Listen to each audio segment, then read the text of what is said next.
La principale nouveauté contenue dans la modification de la loi fondamentale est le poste de vice-président qui sera élu en même temps que le président de la République, et ce, à la majorité absolue des suffrages.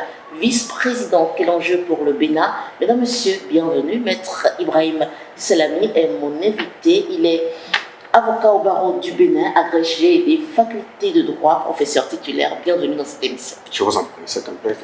Alors, maître, dites-nous déjà qu'a prévu le législateur béninois pour le poste de vice-président.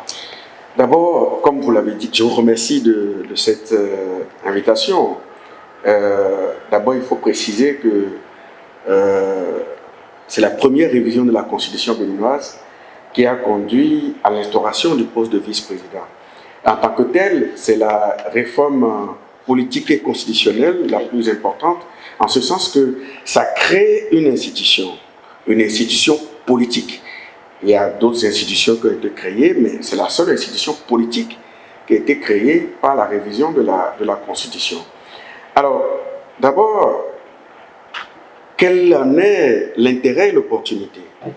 On n'en sait pas grand-chose, si ce n'est que l'explication officielle qui a été donnée, c'est que ce vice-président a vocation à assurer l'intérim du chef de l'État en cas de vacance du pouvoir présidentiel. On peut se demander quelle est la préoccupation qui a conduit à cela. Parce qu'on n'a pas eu de problème de vacances ou d'intérim présidentiel au Bénin sous le renouveau démocratique. Alors, on pourrait penser que c'est peut-être pour prévenir les éventuelles crises à venir que ça a été fait. Mais surtout, il faut remarquer qu'on n'a pas vu venir, même nous les spécialistes, n'avons pas eu des réflexions allant dans le sens de la préoccupation de la mise en place d'un poste de vice-président. Et donc, la question de l'opportunité, elle est politique. Il ne faut pas oublier que la révision est un document éminemment politique et que son approche est d'abord politique avant que nous, les spécialistes du droit constitutionnel, nous faisions notre religion sur la chose. Au finish, cette nouveauté contenue dans la loi fondamentale n'a peu ou prou pas de pertinence.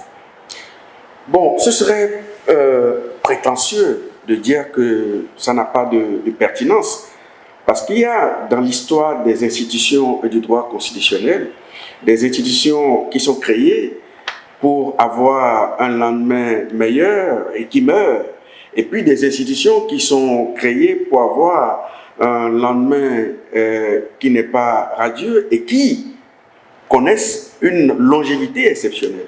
Et donc, il ne faut pas être prétentieux en disant que c'est forcément pertinent ou pas pertinent. Dans tous les cas, la pertinence, elle est politique d'abord. Elle n'est que scientifique après, en termes d'analyse qu'on peut en faire. Maître Salami, aujourd'hui, voilà que c'est acté. Quel enjeu cela représente pour le Bénin? D'abord, il faut rappeler que ce n'est pas la première fois au Dahomey, c'est pas la première fois au Bénin qu'on a de vice-président.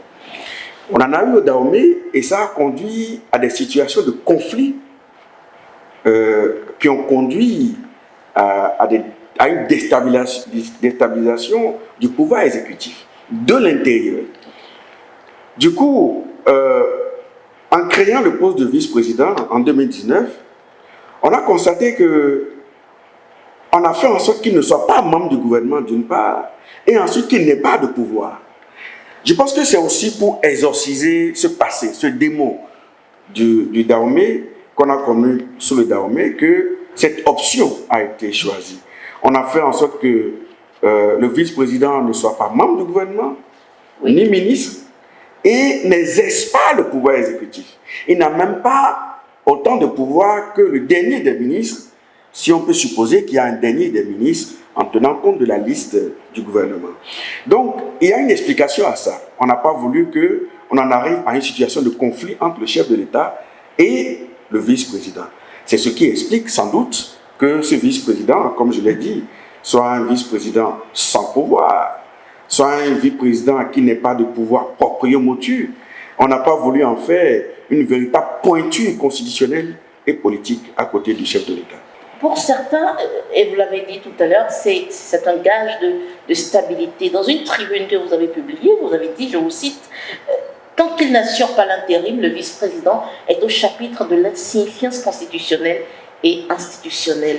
Alors, je reviens quand même pour demander, si tant est que le législateur là, essoré ce poste de tout pouvoir, est-ce que vous pensez que c'est pour aider, c'est quand même un peu pervers, mais est-ce que vous pensez que c'est pour aider un certain président à s'assurer de l'électorat de régions qui ne lui sont pas acquises? Alors, d'abord, ce sont deux choses différentes. On n'a pas eu d'explication officielle, l'exposé des motifs, les raisons profondes, les motivations qui ont conduit à la création de ce poste. Mais le schéma tel qu'il a été posé dans la révision de la Constitution est le suivant. Le vice-président, il n'est rien ou presque rien tant que le chef de l'État n'a pas de problème si le poste n'est pas vacant. Rien ou presque rien. Mais il est quand même potentiellement le futur chef d'État en cas d'intérim. Donc, disons que ce qui est encore plus remarquable, c'est que les deux, quand ils seront élus, c'est le chef de l'État seul qui prête serment. Le vice-président. Le vice-président ne prête pas serment. Ça veut dire qu'en quelque sorte, c'est le chef de l'État qui entre dans la fonction présidentielle. Et c'est seulement quand l'intérim va être assuré qu'il rentre dans la plénitude de la fonction présidentielle et qu'il exerce toutes les compétences du chef de l'État. En attendant, il est le grand chancelier. Il représente le chef de l'État dans les fonctions, pour ce qu'on lui confie à l'intérieur du pays et à l'extérieur. Mais à part ça, il n'est que l'ombre de lui-même pendant que le chef de l'État est en fonction et qu'il n'y a pas d'intérim à assurer. C'est ça le schéma. Maintenant, vous me posez la question de savoir, est-ce que ce n'est pas une façon de mobiliser l'électorat d'une autre partie du pays pour gagner l'élection? Ce n'est pas exclu. Ce n'est pas exclu et d'abord, il faut répondre en droit et en opportunité politique. En droit, le ticket présidentiel n'a pas à respecter l'équilibre régional. Il n'a pas à être un président du Sud avec un vice-président du Nord, ou bien un président du Nord, un vice-président du Sud. Légalement, on n'est pas obligé de respecter ça.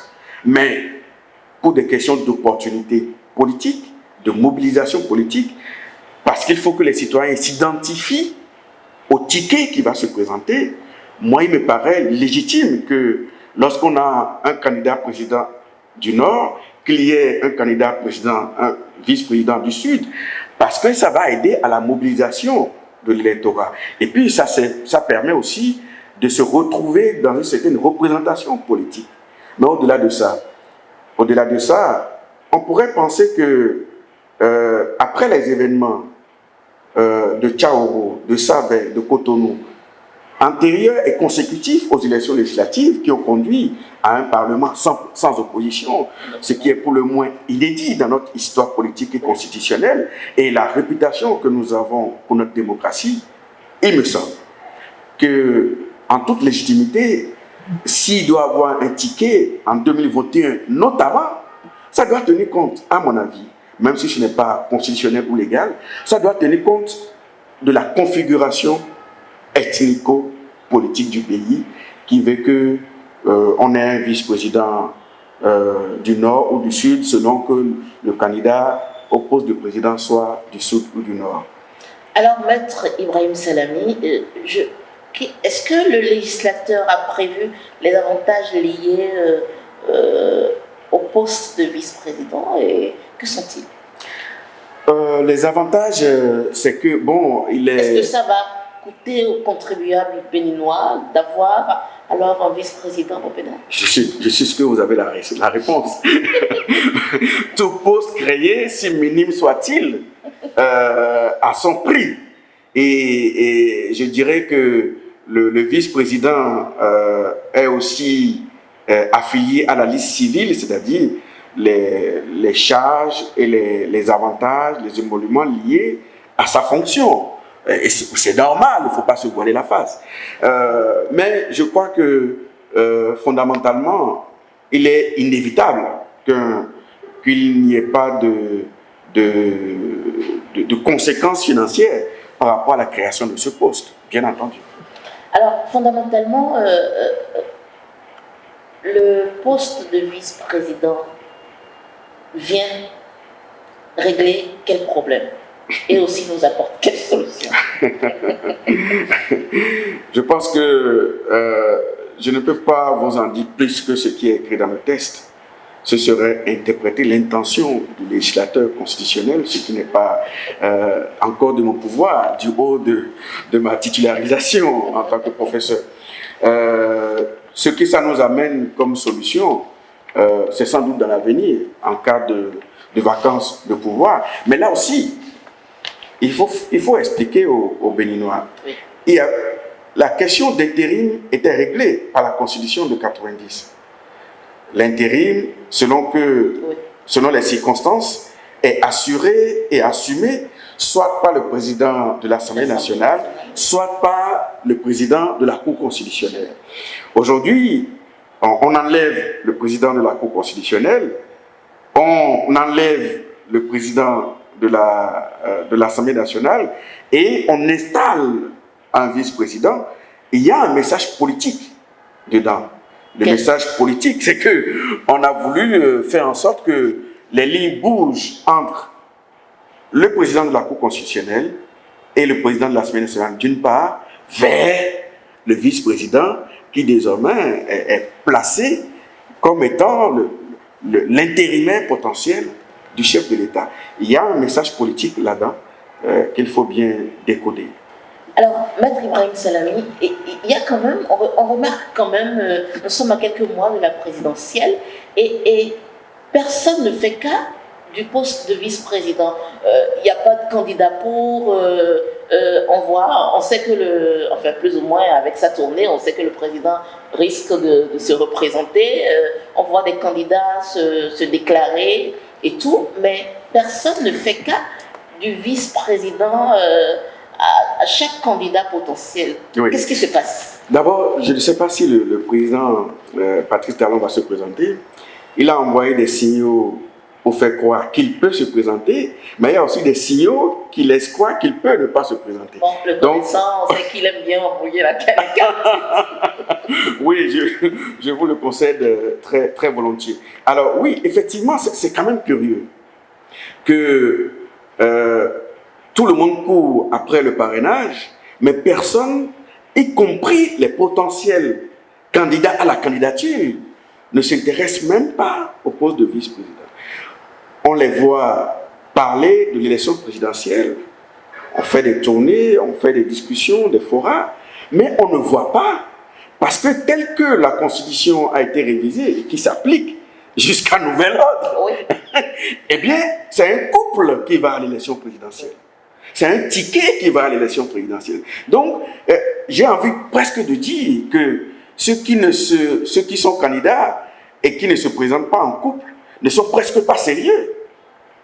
Ils sont presque pas sérieux parce que vous avez affaire... À moins qu'on ne s'applique pas la dernière constitution, enfin la dernière loi. Oui, mais les mêmes parlent de parrainage. Ce qui est curieux, le parrainage était prévu par le même texte. Oui.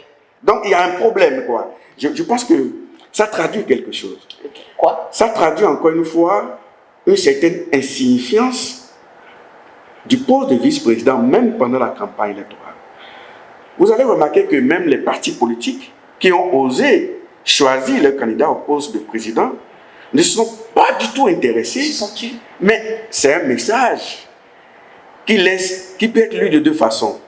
Ou bien on considère que c'est le candidat lui-même qui va désigner. Ce qui correspond à une lecture présidentialiste de la fonction de président et de vice-président. Et donc, c'est lu comme une sorte d'accessoire constitutionnel. Mais dans tous les cas, ça pose un problème de visibilité pour le vice-président. On est, vous le dites, à moins de 6 mois de la présidentielle. Et puis, c'est silence radio dans les médias, on ne sait pas qui est qui. Et moi, j'ai bien envie de dire que j'aurais aimé que le vice-président soit une vice-présidente. Pourquoi est-ce qu'on n'aurait pas une vice-présidente? Moi, je vais bien lancer une campagne pour qu'il y ait une candidate vice-présidente. Vous pensez que le Béninois est prêt pour ça? il faut la prêter pour ça. Vous savez, il y a des combats dans les sociétés qui méritent des coups de pouce. Quand on regarde la scène internationale, au Togo, Premier ministre, femme, président de l'Assemblée, femme, directrice de cabinet du chef de l'État, femme, je me dis, on ne peut pas faire moins bien que le Togo.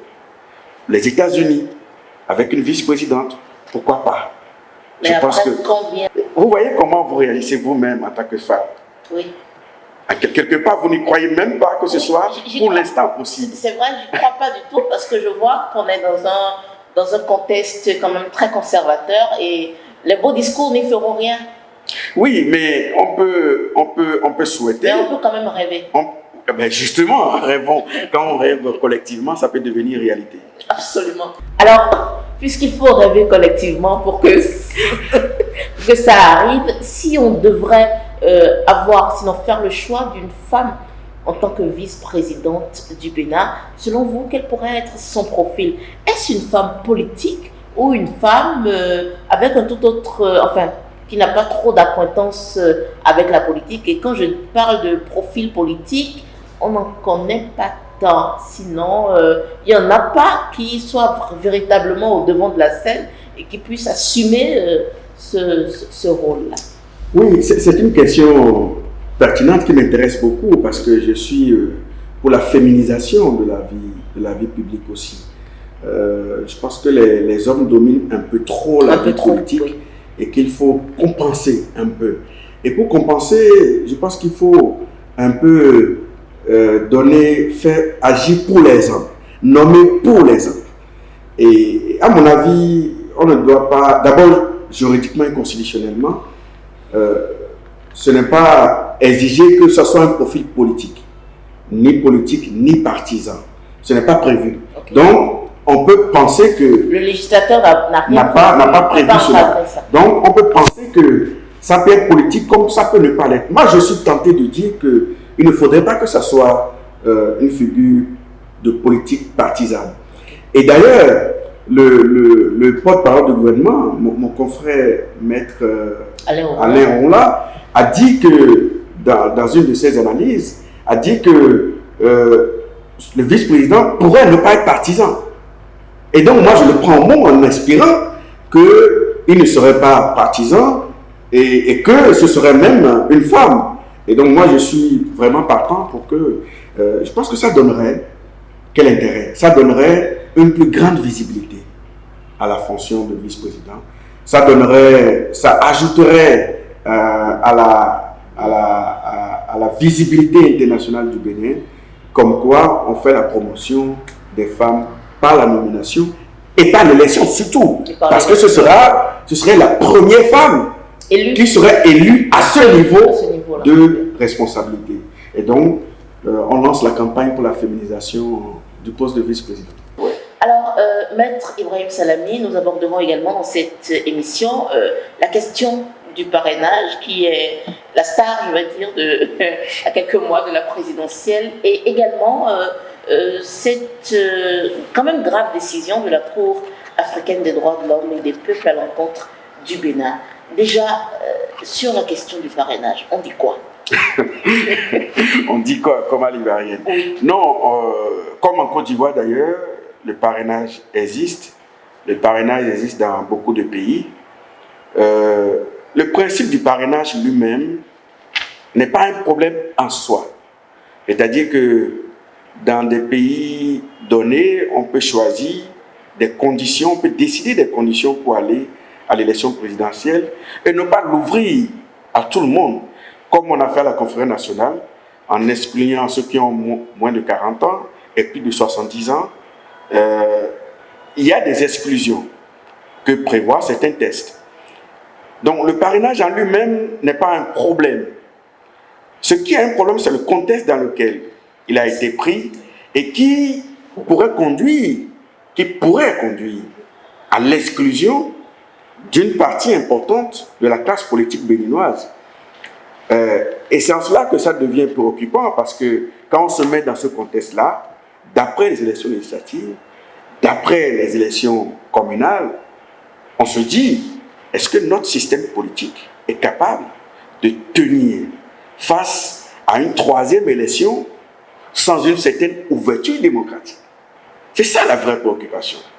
Et je dis que le parrainage en lui-même, dans ce contexte-là, amène à réfléchir et à se dire, il y a des conditions pour que le parrainage passe.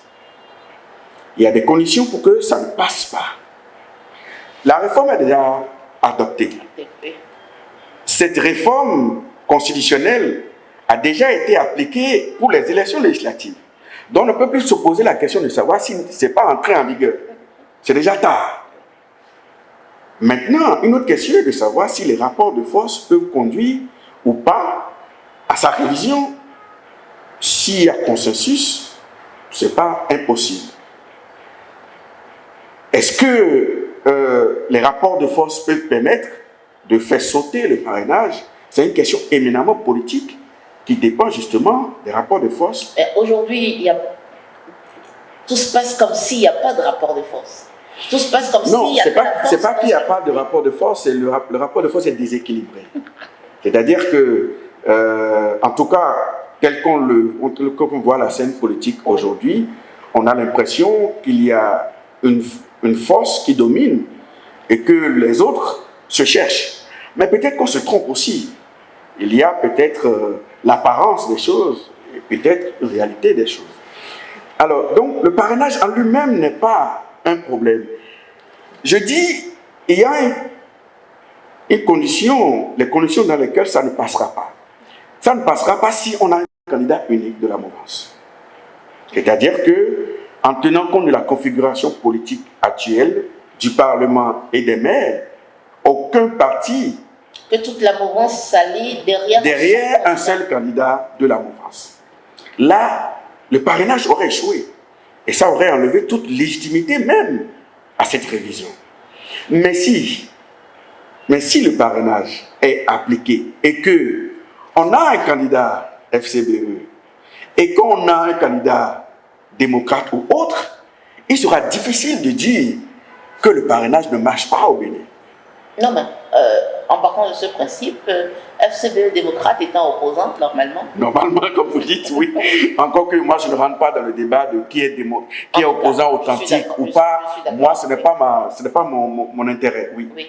Mais lorsqu'on parle de la mouvance, vous avez dit que ça échouerait s'il n'y a qu'un seul candidat venant de la mouvance. C'est ça. Et donc, un seul candidat venant de la mouvance, mais des candidats de l'opposition, il y en aura aussi. Non, non, en fait, je dis, oui. Pour que la réforme-là puisse être considérée comme... Parce que quand on fait des réformes, on se pose la question de leur pérennité. Oui. Est-ce que ça va tenir? Est-ce que ça va tenir longtemps? Alors, si on va aux élections présidentielles en 2021 et qu'il n'y a qu'un duo, et que le duo de la mouvance pour toute l'élection, okay. Eh bien, on aurait assisté à une vraie élection d'exclusion. Oui. Et là, le parrainage politiquement aurait échoué. Oui.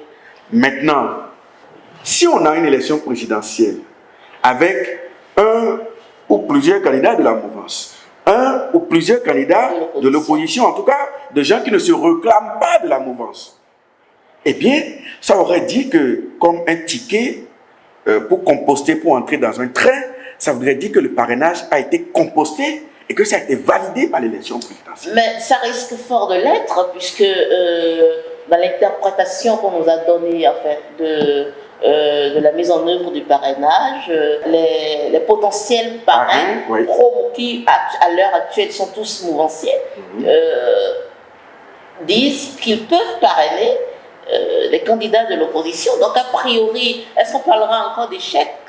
Non, Justement, c'est ça que je veux dire. Oui. Si on en arrive à une situation où on a une élection ouverte à deux duos de la mouvance, deux duos de l'opposition, eh bien, on ne pourra plus dire qu'il y a exclusion, d'une part. On ne pourra plus dire que les réformes qui ont été engagées ont échoué. C'est ça que je veux dire. Maintenant, oui, vous avez raison de dire qu'on serait dans une configuration où les parrains de la mouvance vont parrainer des candidats de l'opposition. Mais à ce que j'entends, c'est bien le schéma qui est en train de se préparer. Oui. C'est-à-dire que si on ne prend pas garde, ce schéma me paraît raisonnable. Je vais vous dire pourquoi. Le schéma qui consiste à ce que les parents de la mouvance, les parrains de la mouvance, parrainent de façon républicaine, dans un geste républicain, les candidats FCBE ou démocrates. Pourquoi je dis ça? Parce qu'en réalité, vous savez, nous, on est dans un pays où le poste de président en exercice fascine. Et que si jamais le président Baptiste Talon se présente à l'élection 2021, il sera le super candidat. Oui. Parce qu'il a la très grande majorité des parrains de sa mouvance présidentielle. Eux tous seront pressés et honorés même de lui offrir le parrainage avant même qu'il leur demande. Oui. Mais ce qui est encore plus prévisible, c'est que même les 6 parrains de l'opposition FCBE, si on n'est pas en garde, ils seraient tentés aussi pour entrer dans les bonnes grâces du président de la République, parce qu'on est au Bénin, c'est ça la réalité, d'entrer dans les bonnes grâces du président sortant, de lui offrir le parrainage. D'où, à mon avis, et c'est l'idée que je défends l'idée d'une régulation des parrainages. Régulation des parrainages avec une sorte de main invisible, main heureuse ou malicieuse, mais en tout cas, qui va dans l'orientation des parrainages vers tel parrain, on s'entend pour parrainer quelqu'un de l'opposition, pour donner les chances à ces candidats d'aller affronter le peuple et de récolter ce dont ils ont vraiment droit devant l'électorat. Ça me paraît le minimum qu'on puisse attendre de ces réformes en 2021. Au vu de tout cela, Maître Ibrahim Salamé, dites-moi, est-ce que vous pensez qu'on serait presque obligé, sinon d'aboutir à l'organisation d'une plateforme quand même qui donne la parole à toutes les forces vives avant la prochaine présidentielle? Parce qu'on est dans des compromissions, On est en politique. Ce n'est pas un jeu d'enfant de cœur. Les gens vont en politique pour conquérir le pouvoir ou pour le conserver. Et pour ça, ils sont capables, vous avez vu dans l'histoire politique du Bénin, des ennemis jurés devenir des amis de façon circonstancielle, comme des amis de 30 ans devenir des ennemis dans la conquête de la conservation du pouvoir. Donc, ne soyons pas naïfs. L'affaire politique, franchement, la politique, ce n'est pas un jeu d'enfant de cœur. Ce n'est pas qui veut qui va en politique. Alors, est-ce que vous pensez aujourd'hui qu'on devra aboutir à un consensus, que le leader aujourd'hui de la mouvance devra penser ou devra rassembler tout le monde autour d'une table et libérer un peu les voix et montrer de sa bonne foi? Je ne sais pas. Je ne sais pas ce qu'il va faire ni ce qu'il a l'intention de faire. Ce que je sais, c'est que les affaires politiques ne sont pas aussi simples et que les hommes politiques n'engagent les réformes ou les dialogues que dans la mesure où ils sont capables de prévoir jusqu'où ça peut aller, si ça ne va pas déstabiliser leur pouvoir. Mais c'est humain pour des hommes politiques de faire ça. Ne pas le faire, c'est ne pas le faire, ne pas prévoir ces choses qui auraient été dangereuses. Mais sur la question du parrainage, vous disiez tout à l'heure qu'on est finalement dans des compromissions incroyables. Mais il y a une lecture à la fois politique et constitutionnelle qu'on peut faire. En fait, le parrainage, tel que ça a été pensé au départ, vous allez voir que même son interprétation ou sa mise en œuvre a fait l'objet de débats au sein même de la mouvance. Entre d'un côté la doctrine Migan et puis la doctrine Vlavonou. Oui.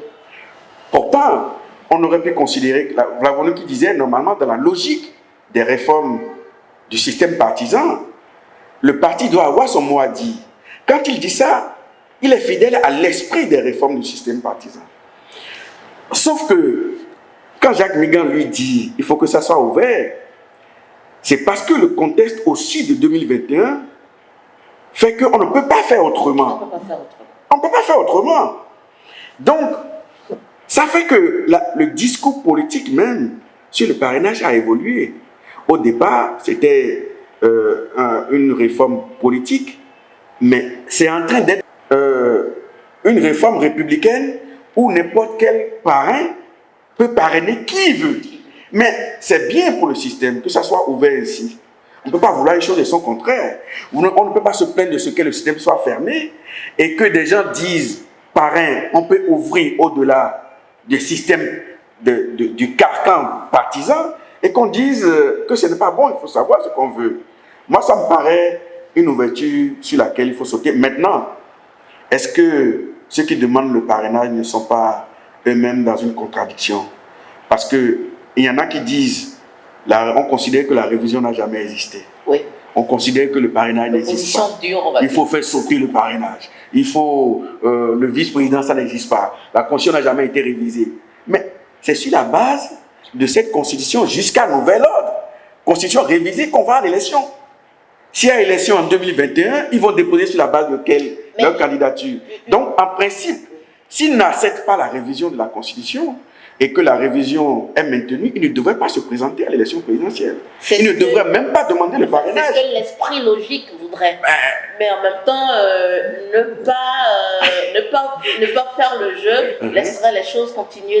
Mais voilà. En fait, il y a sans doute une stratégie derrière. Il faut toujours participer d'abord, entrer dans le système avant de le faire exploser. Oui. On ne fait pas exploser de l'extérieur. Jamais. Venons-en à la décision prise par la Cour africaine des droits de l'homme et des peuples qui, entre autres, demande l'abrogation de la loi portant révision de la Constitution, Maître Ibrahim Salamé. C'est quand même une grave décision. Et on dit de la Cour qu'elle est très manipulée dernièrement. Quelle lecture faites-vous de cette décision et de son opportunité? Oui, en fait, d'abord, de façon globale, il faut faire remarquer que,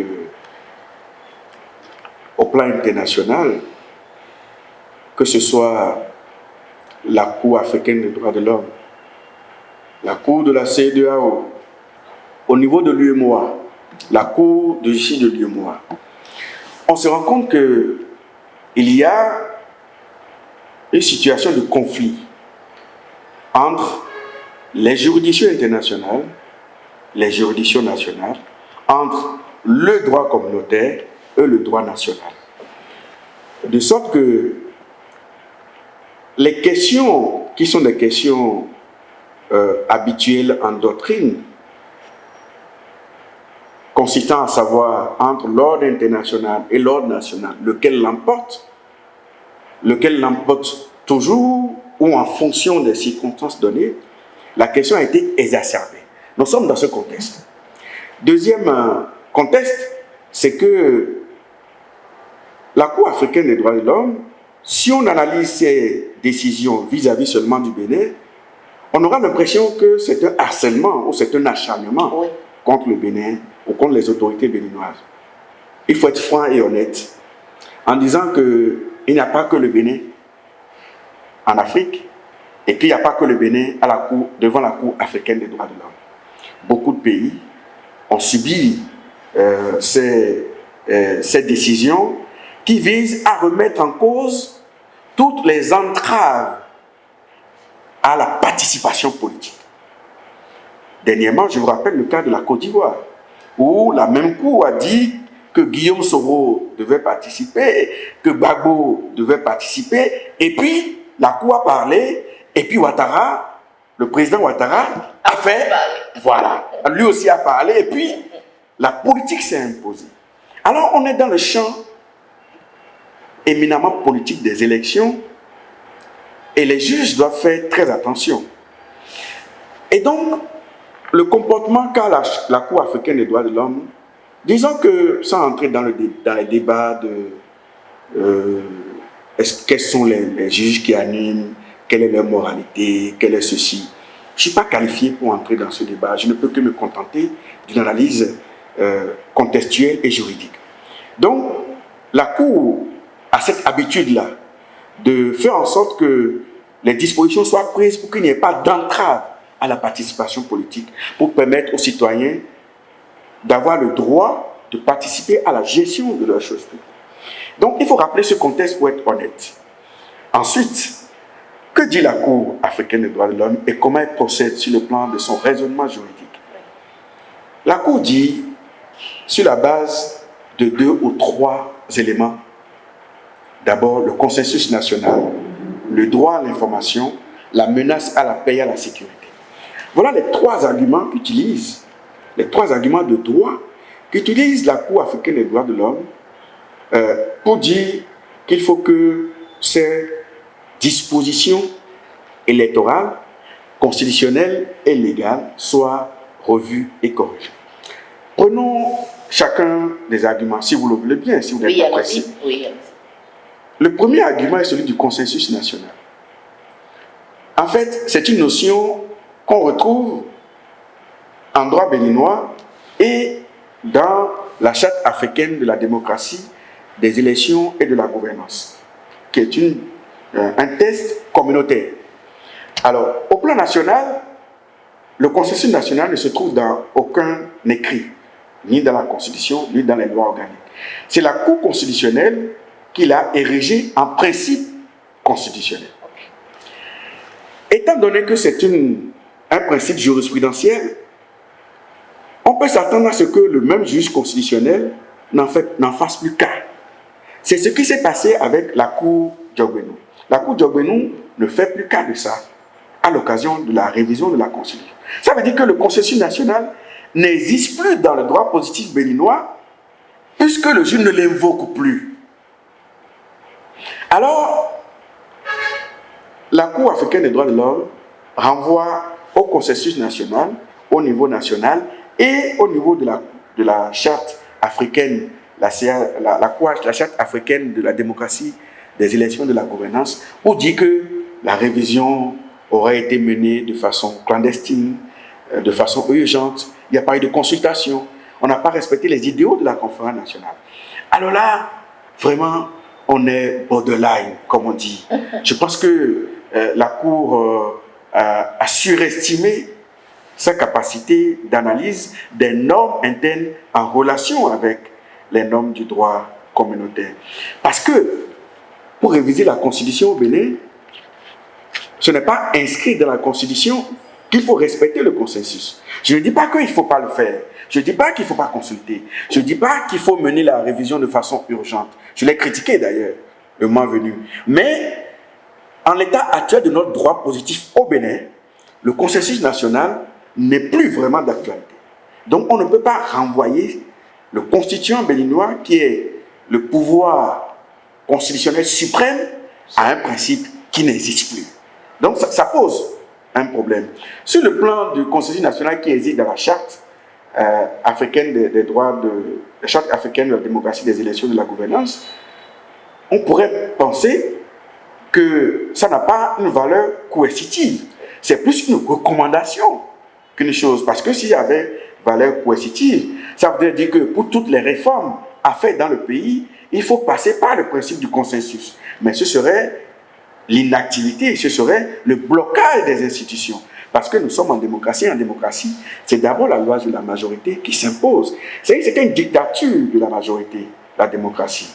Et à vouloir imposer le consensus dans tout, on pourrait aboutir à un blocage institutionnel. Donc voilà la limite de ce raisonnement en ce qui concerne le consensus national.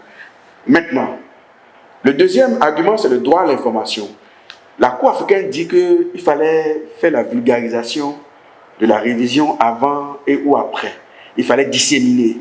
C'est pas mauvais. C'est pas mauvais, mais là aussi, ça manque de juridicité. En ce sens que rien n'oblige le pouvoir constituant qui veut réviser à faire le tour du pays pour aller expliquer son test. On est sur le terrain de la légitimité. C'est-à-dire, oui, les populations doivent être informées, mais ce n'est pas une obligation au sens constitutionnel du terme. Et moi, juriste constitutionnaliste, je dois d'abord raisonner en termes de droit et de juridicité de la norme avant de voir quelle est sa légitimité. Et enfin, elle dit que les conditions dans lesquelles les réformes ont été faites sont une menace à la paix et à la sécurité. C'est un argument qui est pertinent. Soyons honnêtes.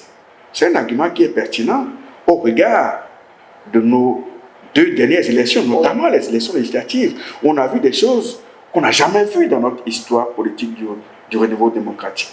Et donc, moi je pense que les gouvernants doivent en tenir compte pour voir jusqu'où on peut aller. Je sais que on aime tenter des choses, on aime voir jusqu'où on peut aller, mais on doit en tenir compte.